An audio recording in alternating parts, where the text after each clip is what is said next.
Bonjour, il s'appelait Alexander Tsvassman. Peu de gens le connaissent en France et je dois avouer que si je n'avais pas écouté récemment un disque époustouflant d'un merveilleux duo de pianistes franco-russes Ludmilla Berlinskaya et Arthur Ancel, j'ignorerais encore son existence.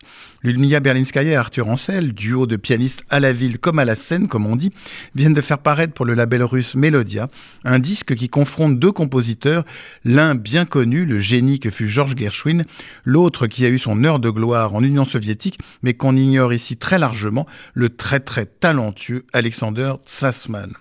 Il était né en 1906, mort en 1971. Il fut un pianiste de jazz, compositeur, arrangeur, chef d'orchestre.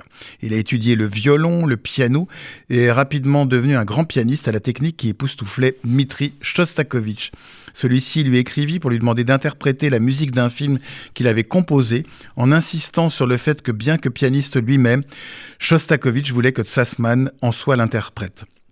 Alexander Tsvassman, né en Ukraine dans une famille juive, a été le chef, pianiste et arrangeur du premier orchestre de jazz moscovite.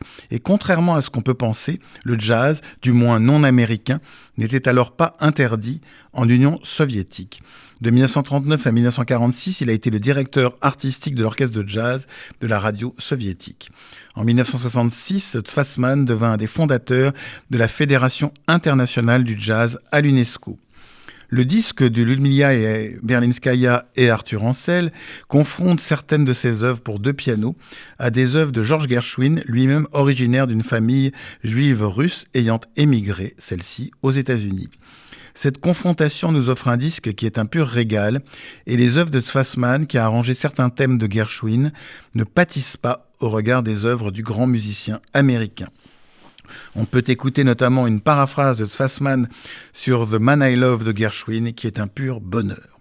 On regrettera que la réputation de Tsvassman ait mis du temps à franchir le rideau de fer et que Gershwin n'ait jamais su qu'il avait un lointain cousin entre guillemets, qui était un de ses admirateurs et qui contribua à diffuser sa musique dans le pays de ses ancêtres.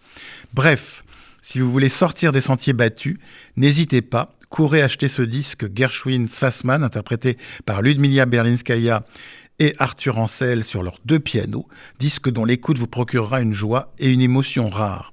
Quant à moi, j'aurai le plaisir de vous retrouver dimanche prochain pour une nouvelle interview. Bonne journée sur RCJ.